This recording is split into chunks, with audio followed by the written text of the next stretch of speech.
Welcome to Start Writing. I'm Joe Bendowski. This week we have a re-release of an episode that is almost a year old. It is on Action Beats. And the reason for this is as I was sitting down with Jay to start recording the discussion episode we're preparing for now, I just didn't feel like I'd done enough research on the topic. I didn't feel like I could go into it enough. I didn't feel like I had enough strong examples to really illustrate the points. And we want to make sure that when we finally do release, we've really put our time in and researched this thoroughly. And just with this topic, trying to find some of the more nuanced points that I wanted, I just didn't feel prepared for it yet. So we're going to move it to next month. This is a much older episode, so I think a lot of you have not heard it. Particularly if you're not listening on Podbean directly, I think it limits us to 20 episodes. And so this one is fairly old. It's our 14th episode discussion here. So we talk about the difference between a tag and action beat and not committing the sin of using them together. So, and we'll talk about when you'll want to use a tag and why. And this is, you've heard us discuss it a lot. The post dialogue description as this terrible thing that so many writers do, and they learn it from other writers. And in this episode, we're going to talk about that in great detail as well, and how you can sometimes put a descriptive tag at the end of dialogue and not necessarily have it be the sin of the post dialogue description, but more of a reminder. And we'll go into great detail that in this episode. So it is a re-release. I just wanted to let you know that in front and inform you guys of why we're doing that. I want to make sure when we do produce an episode that is really polished and very well researched before we put it out there. So here is the show. I'm Joe Bendowski. And I'm Jay Washburn. And this is Start Writing. And today, for the month of November, we're going to be discussing action beats. And just kind of breaking it down into its different parts and how to use them and work them in. It's a simple concept. I know for myself and a lot of writers who are starting out, it's something that you're not entirely familiar with. And so we kind of want to go into that and how to really make them work to help develop your tension and keep the story interesting, even as you're working in the beats. So we'll break this down. So I'm calling them action beats. As we've discussed before, writers, we have a universality problem in that we don't use the same words for things. So these are some of the other names they go by. Action tags, narrative beats. There may even be more, but those were the ones I came across in my research for this. So we break this down into 4 different parts. We have tags. And the purpose of a tag is just to kind of identify to the reader who said a line of dialogue. So you have like said, replied, asked. You tend to keep these really simple, just so they don't distract the reader. You know, one of the things they talk about in writing is when you write, you know, this character said this. The word "said" is so common that for most readers it just kind of disappears. You don't even notice it. Now, there's an oddity here in that when you move to an audio book, if you use "said" a lot, it tends to agitate listeners.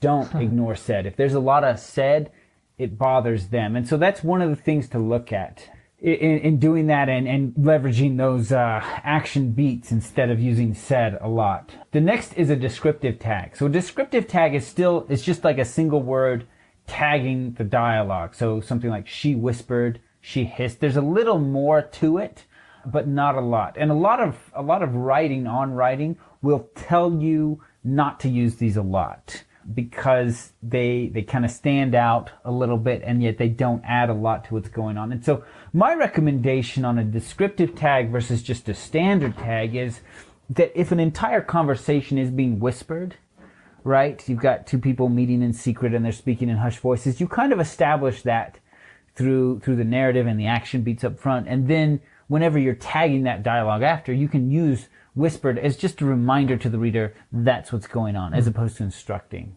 Yeah. And so one of the reasons you don't want to use this descriptive tag as a description is these tags come after the dialogue. So if you've got 2 people yelling at each other and then all of a sudden you have a line of dialogue and it says, she whispered, well, the reader didn't read it that way because you told them after that they read the dialogue how that goes. And we'll talk about that more in a little bit. But It is a very common thing in writing to do that.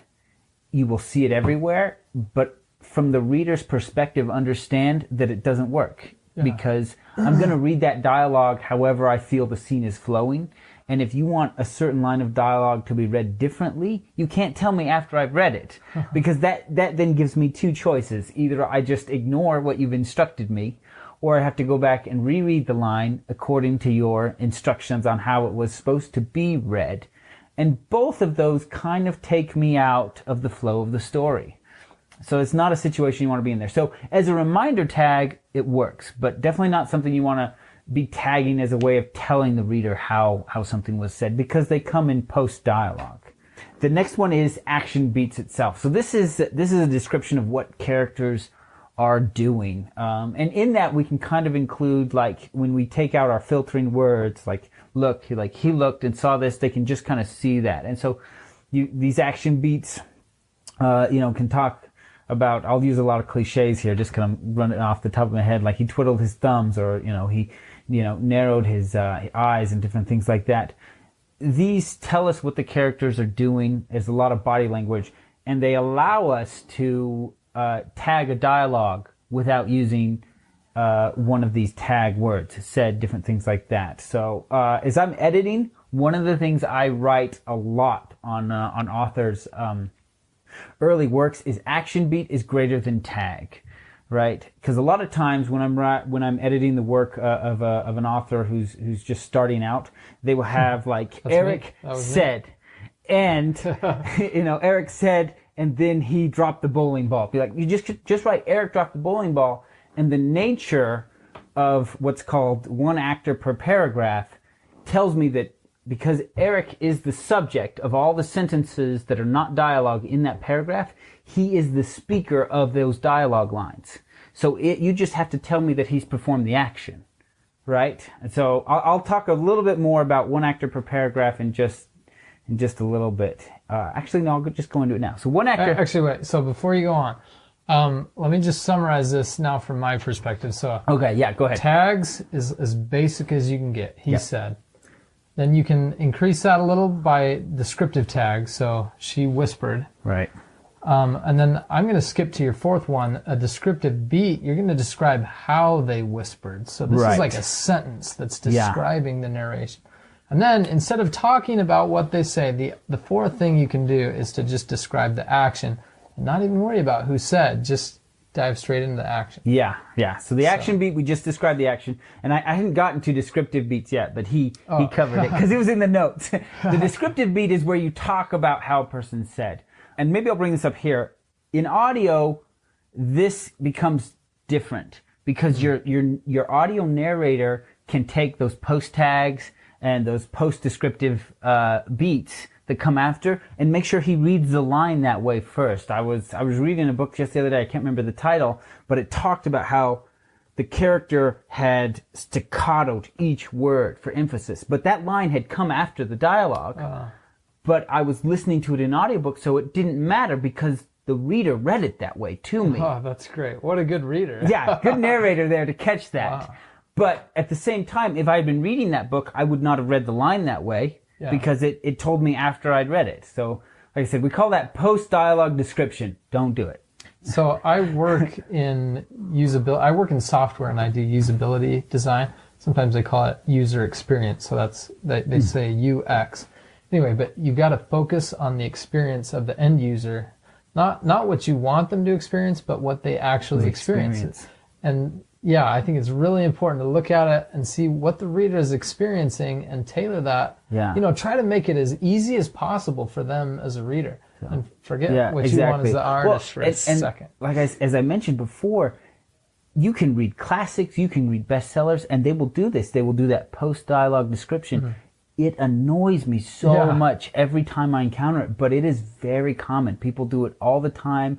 Great writers, starting writers, like they say, starting writers do it because great writers have done it, right? Because again, it's there has not been enough emphasis in writing education to say, guys, that's not how a reader can read. Right. We don't read the tag and then go back and read your dialogue. We read it in the reverse order.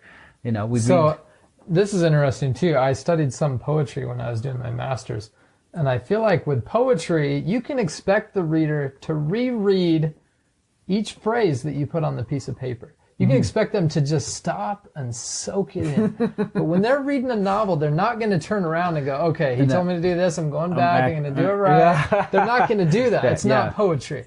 You just get one shot and you got to make it go as well as you can. So in talking about the action beats, I mentioned, right, so you can drop any tag. You don't say he said, he whispered, he hissed, he shouted. You don't say any of that. You just tell me the action that he did. You know, he took a sip of water, right? And then, you know, he, or you can use the character's name. And now I know any dialogue in that paragraph now belongs to him. Mm-hmm. He was the first character introduced in it. And so he's the subject. So what we call this is one actor per paragraph, and it serves a variety of purpose. One of the big things is it helps us know who the dialogue belongs to. So if I start throwing in multiple subjects, if Eric is the subject of the first line and Alice is the subject of the second line, and then there's a line of dialogue, the most logical conclusion is that belongs to Alice because she's the most recent subject, but it can still be a little confusing as to who's saying what there. And so this is what we call one actor per paragraph. Or, I think it's such a great rule. So yeah, and so like a lot of times when I'm editing a younger, or I should say a newer writer's work, one of the things I flag is too many actors. And what I'm telling them is you have too many characters that are the subject of each sentence or the paragraph itself, because when we start using action beats to tag dialogue or to tag thoughts and interiority, you need to be able to trust that there's only one person who really is the central focus of this paragraph. Particularly if you're writing in a third omniscient and you can go in anybody's head, it's a really important rule. Now, this doesn't mean that every paragraph you write is limited to one actor, right? You will have what are called summary paragraphs and action paragraphs. And in a summary paragraph, you may talk about several different characters and all the different things that they're doing. But because it's summary, there won't be any direct dialogue. It's not a specific scene shot. And in an action paragraph, right, you've got two characters maybe grappling or fighting. You can do a big chunk of that fight with each character relaying back and forth in a paragraph itself, as long as you're not throwing dialogue in there. And so it's not a hard rule that you can never have multiple actors in a paragraph, but it's a general guideline just to help keep track of, you know, who the dialogue belongs to, who the thoughts belong to, and who the interiority belongs to. And so, like I said, that's another thing I flag a lot with newer writers is too many actors in a paragraph. So, and it's a really simple fix. You just put in another paragraph. Yeah. You know, like it's a very simple solution. Oh, yeah. So I did talk about this. I've got a few examples here that Travis has pointed out to me. So in this action beats are greater than tag. So an example is, here's the line dialogue. Don't do that, Alex said, and grabbed the gun, right? So now we've tagged it and we've put in the action beat, right? The action beat is grabbed the gun and the tag is Alex said. But we don't need the tag. You can say, don't do that, Alex grabbed the gun. And that is perfectly acceptable. And that identifies that Alex is the owner of that line of dialogue. And that allows you to take out a lot of those saids, particularly as you produce an audiobook. It's important to look at your saids and make sure they're not clustering together. And you can just throw in some short action beats to break those up. You know, and like I said, and it's different from audio to book. Like a great book works great in both formats, and you don't have to do a lot of tweaking and adjustment. So, and maybe I'll point this out now just for writers who are really new. So when I'm using a tag, a descriptive tag, or a descriptive beat, right? Anything that is telling me how the person said the line of dialogue, that will be separated by a comma. But if it is an action beat, just action, it doesn't, you know, it's not describing how they spoke those words. It's just action. Then that's a period at the end of the dialogue, and the action is its own sentence. So one of the things, like, you'll read this example specifically a lot. Like people will say, he chortled, comma, or he laughed, comma, and then the line of dialogue. And they'll tell you, they tell you don't do that because these are crappy tags. Chortled. Chortled. It comes up a lot. Like you'll read that example a lot. But one of the things they talk about is people don't laugh and talk, unless it's just a light chuckle. Yeah. And so you could say he chuckled, comma, and then the dialogue, which means he's chuckling through as he talks. Or you can say chuckled, period, and then the dialogue. That means he laughed, he finished the laugh, and then spoke the line of dialogue. So it's very subtle, and honestly, most readers probably won't even notice a difference. Yeah. But so I think if I were to do that, I would use a descriptive beat. If he were truly laughing his dialogue out of his mouth, I would describe it like that, where he was actually laughing as he spoke. Yeah. So, all right. So now we're going to talk about what do the beats do for the story. And I think initially you can just say it's just so it's not just dialogue, right? And so it breaks that up a little bit. But there's a lot of things you can do with action beats that can really help build the tension, make the scenes more interesting, and just help with the pacing of the story and whatnot. And that's what we're going to go into now, because you will read some writing where the action beats aren't really adding to what's going on. It's a newer writer mistake. You're kind of just filling them in as a way to tag the dialogue. And so what we're going to talk about here is not just identifying the speakers of dialogue with action beats, but making those action beats really work and tow their own weight in the story to make them more valuable. And so with dialogue, you have characters, communicating. But with those action beats, you can add in visuals that I think just enhance what's going on so much. It's like watching an actor on a stage at that point. Exactly, yeah. And so the first thing we want to look at, this actually came from a video I saw by K.M. Weiland. If you're familiar with her work, she does a lot of writing on writing. It's simpler than I like it most of the time, but occasionally she has some really good stuff.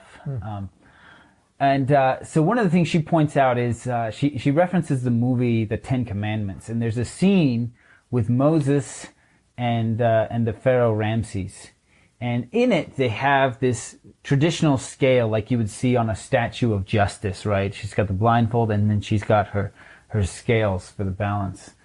And in this scene, they're having this conversation, and Ramses starts listing all the things that Moses has done that has made his life difficult, and just, different things. And with everything that he tells Moses, he takes a little weight and he sets it on the scale, right? And so what Ramses never says is that, you've become more trouble than you're worth, right? The scale of balance of your being my brother and the trouble you're causing me as a ruler is no longer balanced, right? It's tilted. And so with he never says it. He never says that. He never says that. And so this is the subtext, right? And so you can take that exact scene and you can write it. And so these become the action beats. Ramses takes the smallest weight and sets it on the scale, and it tilts slightly to the right, right? And then Ramsey has his next line of dialogue. He says, in the same paragraph. Only one actor. Yeah, only one actor. And then he's like. And then and then you rained blood from the sky. Drops of weight, And so you can kind of see how that would play out in a book itself. And so there's this subtext going on. And so then Moses gets his turn, and he takes this giant brick and sets it on the other end of the scale as he's talking about the Israelites and their slavery. And he's pointing out, he says, what he never says, but what the brick means is you enslaved the people, and now outweighs anything you can put on the other end. So none of that is said. That is all done in essentially the action beats, right? So you have this fascinating, interesting, subtext of what these people aren't saying to each other that happens all below. That's so good. So it takes place in the action beats. So that's the first point you can do with your action beats. You can create a subtext of what's going on. Right? The next point of action beats is the nonverbal language. So we're going to look at body language, tone, volume, and then what I call the visceral. And so the visceral is the internal things that happen. And so this is one you have to watch for the POV character, right? So whoever our POV character is, if we're in first person, it's the I speaker. If you're in third limited, it's the POV character for the chapter. And then if you're writing third omniscient, it's the paragraph actor. And so the visceral, we're dealing with what's happening inside, stomachs clenching, right? They feel their skin go cold, different things like that. These are kind of universal experiences people have with certain emotional states. Physiological responses. Yeah, but they take place within a person and usually are not detectable by the other people. So that's why you've got to watch your POV when dealing with your viscerals. Whereas the other points, tone, volume, and body language, can be picked up by the other characters, and so these can fill in your action beats as well. And so if anyone, I doubt any one of our listeners has, but my early writings, my first 2 books were nonfiction on body language. So as I transitioned into fiction writing, I would write 3 or 4, 5 sentences on body language, right? Because I had studied these are the universal expressions of these specific emotions. These are the nuances that shifted into various things. These are the cultural, and these are the mannerisms. And so I would just pound it. And people are like, you're just describing way too much body language. There's way too much going on. Wow. So it'd be like a paragraph of action beats and then a line of dialogue. Because, I had come from this world where that's all I'd written about. I'd written books about this body language. And so I wanted to communicate very clearly, this is the emotion, all right? Yeah. Unmistakably. Man, so I'm the opposite. I write dialogue almost like it's the script in a play. And it's hard for me sometimes to get those physiological, visceral things in there. So, I'm on the other end. So I had to learn to tone it back. And what I've learned just from beta feedback and critique groups is 1, sometimes 2 points of action beats is about all you want to throw in there. In really intense emotional moments, you can do, maybe 3 points, but I wouldn't do more than 3 without a line of dialogue. But usually, so one of the things we'll talk about here is, as you're writing your body language, to help keep it interesting, you want to kind of identify what are the emotions they're feeling and how are those building. And so each little action beat that is focused on body language becomes like a little building brick. Right, and so you can take these huge paragraphs that I was writing, break it down, be like, okay, he's going to explode emotionally at this point, and I can take these 7 action beats to just slowly build. And so with each one, I build, building the intensity and the specificity of the emotion, so that when he explodes, it's very clear what he's feeling in that moment. Do you have any ideas on how to not make all of this sound cliche, so that it's unique to the character more than just I guess universal's okay, but so we'll break it down this way, right? So when dealing with body language, we have universals, and then you have cultural expressions, and then you have what are called mannerisms. Okay, so universal mannerisms are individual. Now, in dealing with writing, understand that if you start using a cultural body language for an emotion, if your readers aren't from that culture, they won't be able to identify it. So maybe you got to clue them in. Yeah, you got to clue them in, at some point to that. And the same thing with a mannerism, no reader will know what it means when a character does it unless you clue them in. Right. So at some point you need to kind of identify they have these mannerisms for these emotional expressions. I read a book once where from the very first chapter, one of the characters was always tugging on his ear. I'm like, what the heck does that mean?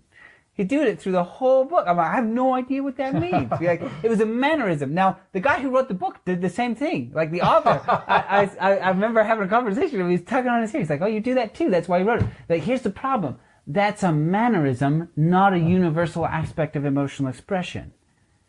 And so did it mean he was nervous? Did it? I think so. I don't know. I don't know if it was like discomfort, nervous. I have no idea. But he put it all through the book, and because it's a mannerism as opposed to a universal emotional expression, I couldn't read it accurately. So I would say putting the mannerisms in there are really good because it helps with characterization. But I think somehow you got to communicate what it means, because your reader, again, user experience, the UX, you got to make sure they understand. Yeah, and so there's a balancing. I mean, you can't build several mannerisms for every character, otherwise you're spending way too much time just info dumping. As you walk people through these things. And so one of the ways I guess you can work on building your mannerisms is if you do a three nonverbal action beat, which is a little long, but what you do is you do 2 universals and a mannerism, and the mannerism I immediately begin to connect. Be like, with the 2 universals, I know the emotion. The mannerism is then there to personalize it, and then you can use just the mannerism later because I've made the connection. Oh, that's great. I like that. You know, as a way to kind of build it. But again, I feel like you don't want to swamp your readers, because a 3 action beat paragraph is, unless there's a really intense emotion going on, it's harder to get away with. So you don't want to be throwing a lot of those around. Yeah. So, but at the same time, you can, maybe a way to take it is you take 3 chunks of dialogue, break it up in a paragraph with 3 different action beats, and again, you do beat 1 universal, beat 2 universal, beat 3 mannerism. And it's like, well, I already know he's angry. That's just something he does. Cool. Yeah, I like that. That's good structure. So there's some points there. Mannerisms, viscerals we talked about. Too much, too little, and too vague. So too vague is another thing to watch out with your action beats. Like furrowing your brow, or knitting your eyebrows. Understand that specific expression can be focus, can be confusion, and can be anger. Right? There are 3 very, very diverse just emotions. Trying to see into the distance. Well, that's more squinting. But yeah. And so there's a lot of points of emotional expression that are a little bit vague. And so you kind of have to look at the context of a scene. Sometimes, that's enough based on the dialogue and the other things that are happening in the scene. It's clear what emotion they're experiencing. But there's other times where the context is less clear.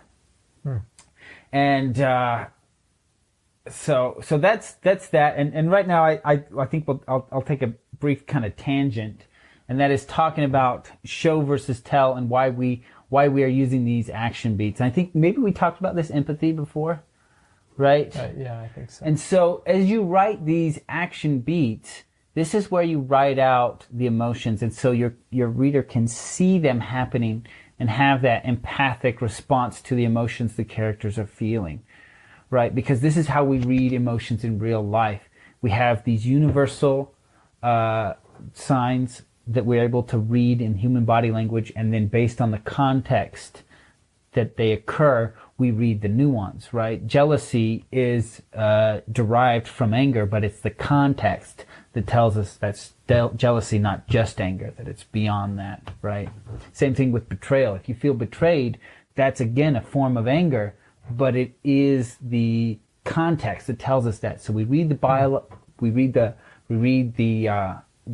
language, and then we understand the context, and that creates the emotion. And that's how we experience empathy and emotions in real life. And so using action beats, you create that experience for the reader as well.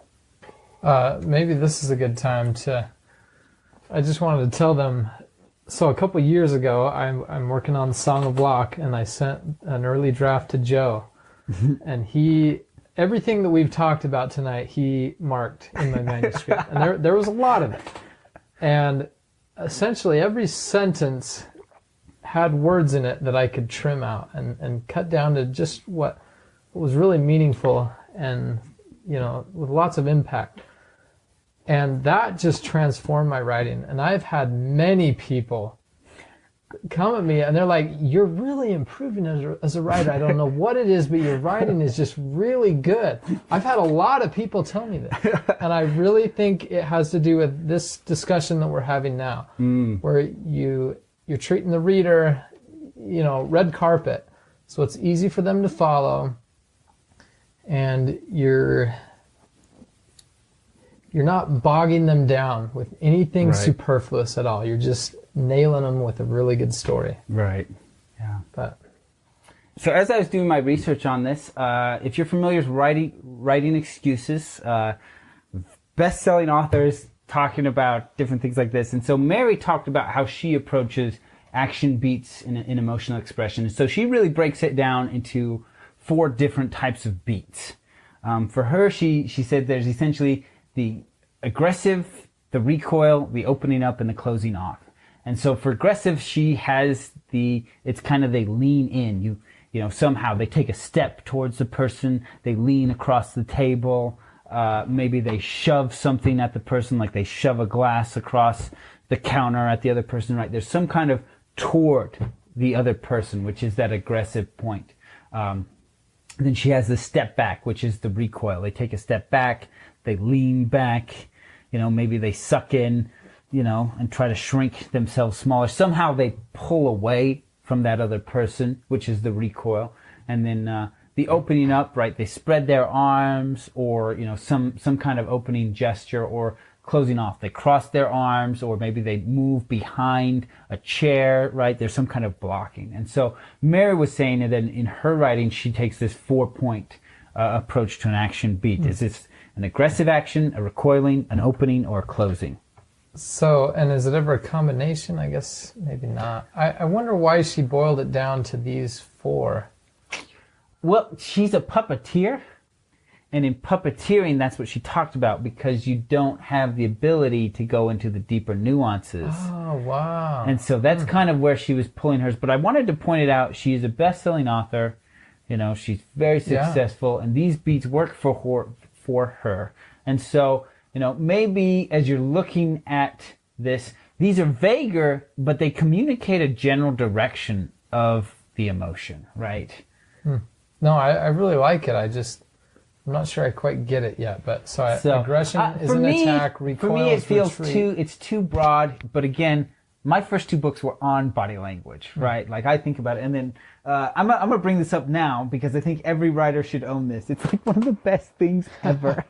It's called the Emotion Thesaurus. Wow. And team of writers got together and they basically searched through writing and body language experts. I could use this. And so you can look up an emotion. And whatever emotion you pick up, they talk about the physical signs, and they talk about the internal sensations. They talk about mental responses. You know, they just break it down into anything. It's table of contents: adoration, agitation, amazement, amusement. So, it just goes on and on. Wow. Yeah. And so it gives you all the body language you can use, and then it gives you all the viscerals inside the character. But it also gives you like things people tend to say or whatnot, just all the different ways. So like I said, I feel like every writer should own this. And like, even though I wrote 2 books on body language, I still use this thing all the time. Like sometimes I'll be writing and I'll be like, you know, I'm like, okay, like I'll be like, okay, this is the emotion I want to get to. And as I'm writing, I'll just write action beat, you know, step 1, or action beat step 2, because I'm trying to work in my steps. I'm building to the explosion of that emotion. And so then I consult my book and I look at what are some of the more subtle physical signs, what are the more intense physical signs, you know, what are some of the viscerals. And so I work those in as step 1, step 2, you know, fear 1, fear 2, fear 3, until I get to the explosion where it's no longer just an action beat, but there's a dialogue component, right? This emotion has erupted. So like I said, it's called The Emotion Thesaurus. It's by Angela Eckerman and Becca Puglisi, I think. Yeah. But like I said, I recommend every writer own it. They don't sponsor the show. Go look it up. But it's fantastic. It's exactly fantastic. What a playwright like me needs. Yeah, exactly. So, so that's writing excuses. Beat dialogue correlation. So this came up once in one of my writing groups, and I had this character. And every time he was talking, he wanted to get the meeting started. He was getting frustrated with people not being focused and on task and everything. And in his body language, he was leaning back in his chair, kicking his feet up, you know, like everything. And my critique group was like, he doesn't act like he's in a hurry, but it sure sounds like it. And I was like, oh my gosh, I wasn't even paying attention. Right. Now, there is so you want to make sure your beats and your dialogue are correlating when they should correlate. But if a person is lying and deceiving other people, a incongruency in that beat dialogue is actually really good to reveal them being deceptive, right? Yeah, if a guy was kicking his feet up and saying that we should hurry, I would think that he was trolling. Yeah. Or, Yeah, I would think something's funny going on, that Yeah. he's not really meaning what he's saying. So the correlation or the incongruency, both should be intentional, right? Yeah. Action beats also work as a really good way to create a natural pause. As I've read and as I've worked with my critique group, if a person changes topic in the middle of a group of dialogues, it can be really jarring and confusing. And so an action beat there works really well to kind of segue the reader. Particularly, you can then use that action beat to indicate something, like, so maybe they're discussing something that happened earlier the day, but then they've got to go somewhere later, and maybe there's a map or something, and they can point to the map.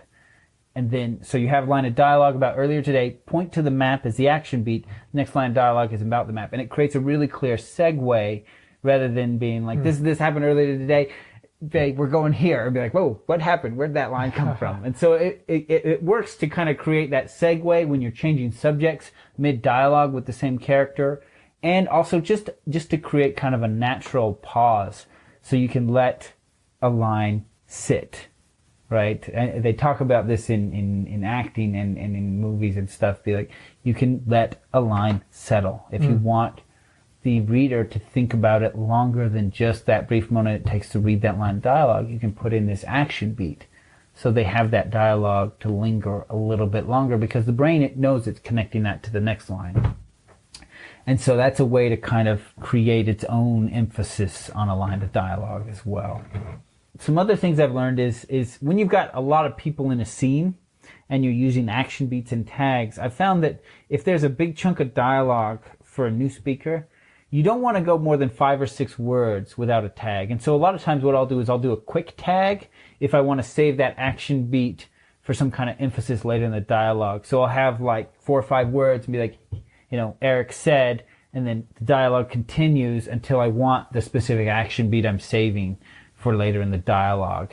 I don't want to dump too big an action beat up front, because I don't want to be drowning the reader in action beats, especially if they're not needed. They're just filler. I don't like filler, right? Yeah. And so I'll do a quick tag, more dialogue, and then the action beat that I want, where I want it. And so that's one thing to look at. If it's 2 people conversation back and forth, that's not really an issue. You're going to be doing those quick tags before, because it's really clear who's speaking. Anytime we have a new paragraph, it's a new speaker. Okay, beyond the beat. So beyond the beat is where you have an action beat, right?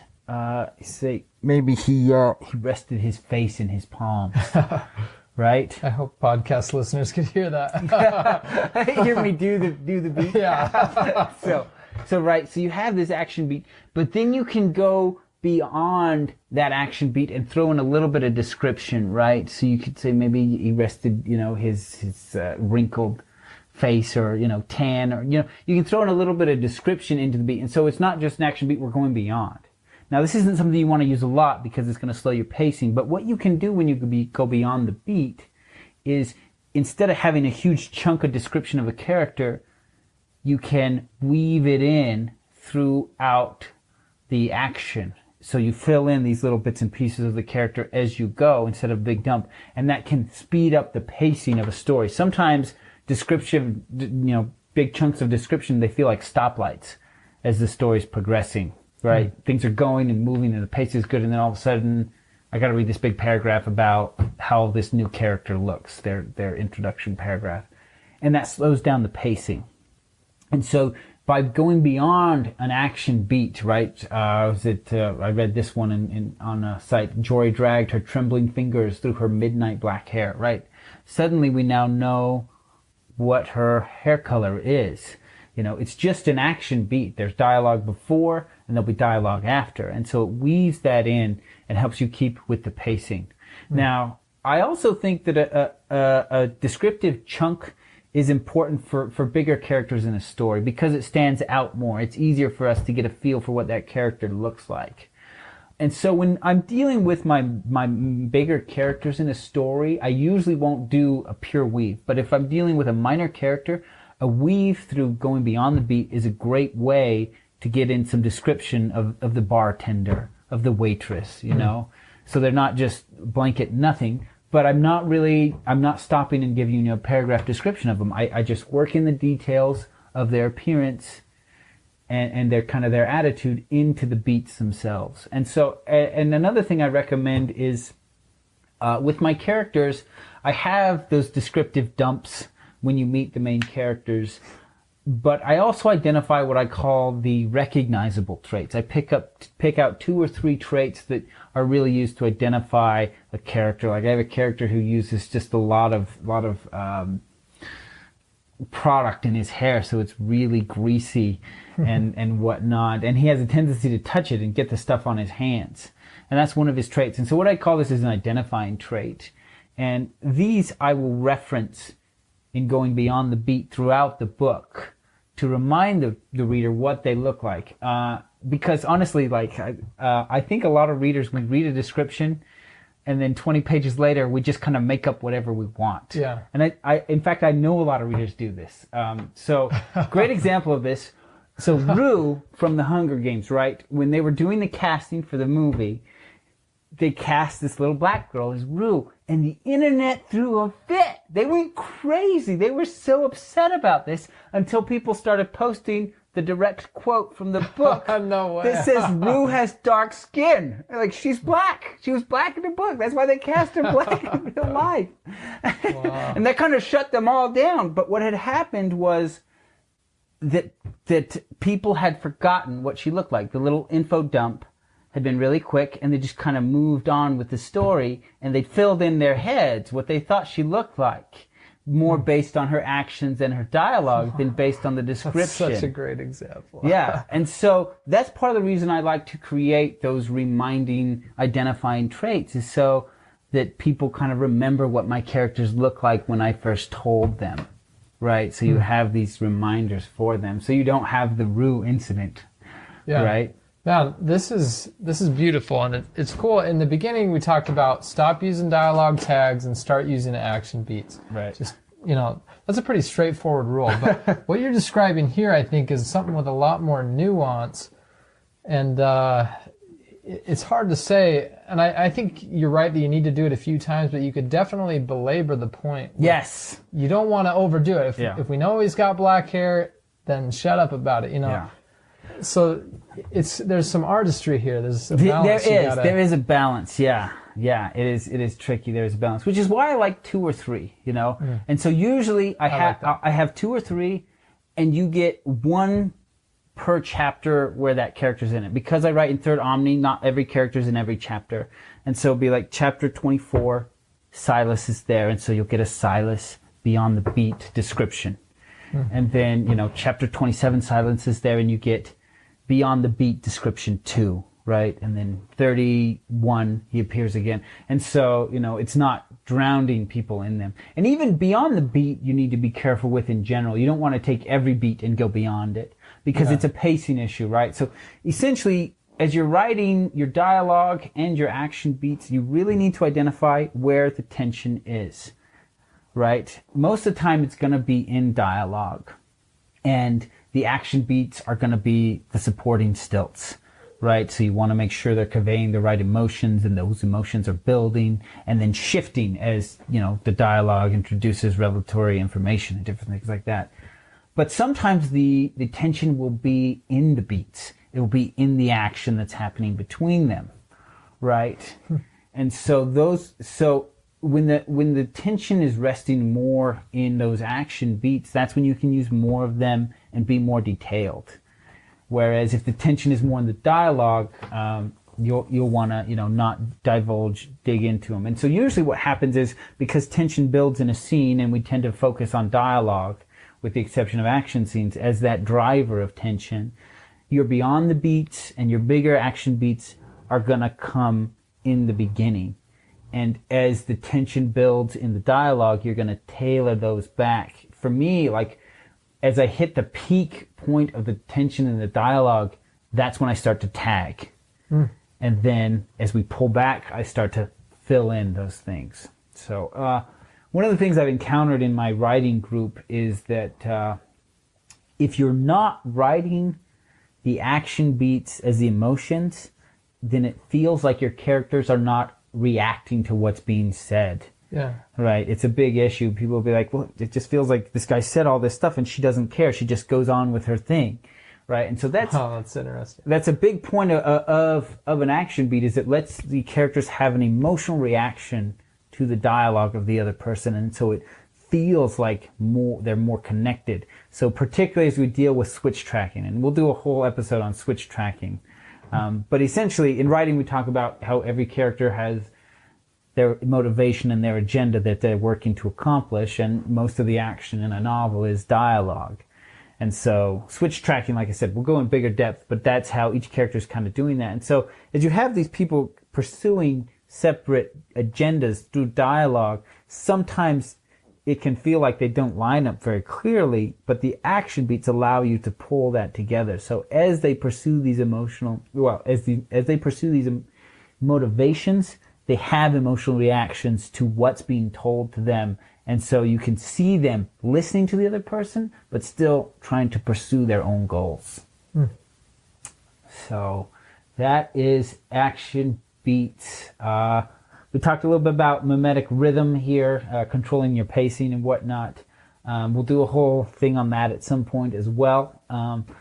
But I think that's it. Do you have anything else? So as we were discussing this, normally we talk about, well, not normally, most of the time we talk about macro. Yeah. The big well, we picture. started macro, but this was always my intention. Yeah, no. This is beautiful. So the image that came to mind, I think it's in Toy Story 2, when the old guy, so Woody's gotten all beat up, and this toy collector finds him and gets out this tiny little airbrush, and he zooms in with like the magnifying glass monocle and does this tiny little touch up to his eye, to Woody's eyeball, this tiny little toy. And I feel like this is what we're doing with action beats. I think it's kind of the thing that mostly matters at the very end, although I think you can practice it as you're writing. But as you do this, those final touches are just going to make your manuscript shine. If you can do this right. Those little fine, tiny details. Thanks for listening. As always, we would love it if you would leave a review on iTunes for us.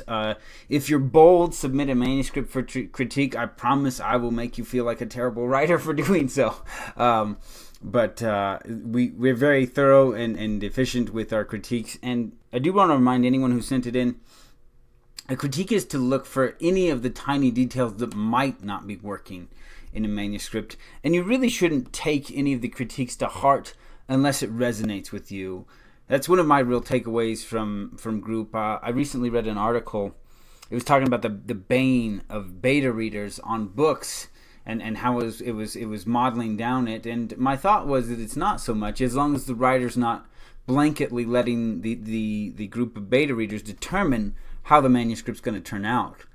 Whether it be with my beta readers or with my critique group, the only changes that are implemented in my book are when somebody says something and immediately I feel that is the right course for the book. I can tell instantly, be like, yes, that would make it better. And so if you're bold enough to send in a manuscript, I want you to take that approach to all the critiques I throw at you, because I will dig in and slice the thing up really harsh. But the point is for you to find those that resonate, where you can look and be like, oh my gosh, yes, I should have done that from the beginning. And as always, if you are signed up for our mailing list, we will put you into the monthly giveaway and get you a gift card to Amazon. We're going to be doing 20 this first month, and from then on, we'll go up. And if you're listening to this later down the road, maybe check out what the current giveaways are. So in some of our newer episodes, we've got some links to different stuff. Like in the split infinitives, we talk about the fumble that happened during Obama's speech because the justice was so firm standing on his no split infinitives that he changed the oath as he presented it to Obama, just because that his grammar teacher had ingrained it in him so much. So we wanted to give you a link to those kind of things as we start to branch out and develop more. We'd also love to hear feedback, your thoughts on us doing a marketing episode. I know most podcasts are marketing focused for writers, and I wanted to know if this was something you were interested in us doing. My thought was to put this together just so that you'd have bigger context on each individual detail. I know the first episode was very big, but what we really wanted to do was look at the two roads ahead of you and the kind of author you are and which road would be the most efficient. And so yeah, let us know on everything, how you feel about the grammar episodes. I know Jay mentioned specifically he thought split infinitives would be really boring. So yeah, let us know about the grammar episodes. Let us know about the marketing episodes and everything. And yeah, we'll go from there.